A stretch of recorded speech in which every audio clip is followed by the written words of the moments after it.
জীবনে কষ্ট করতে করতে ক্লান্ত হয়ে গেছেন, এমন কষ্ট জীবনে করেছেন যা কখনোই ভোলার মতো নয়। জানেন, আপনি একটু সুখের আশায়, একটু আনন্দের আশায় জীবন বিলিয়ে দিয়েছেন।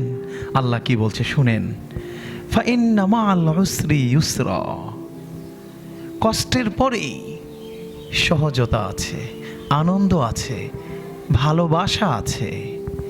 প্রিয় ভাই, আল্লাহ তাআলা বলেন, তুমি যতই কষ্টে থাকো মনে রেখো আল্লাহ কখনো কষ্টকে একা রাখে না।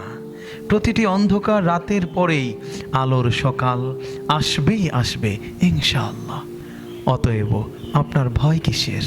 আপনার সাথে তো আল্লাহ আছে। আপনি ধৈর্য ধরেন, ইনশাআল্লাহ আমার আল্লাহ আপনার জন্য অবশ্যই সূর্যের সকাল উপহার দিবেন।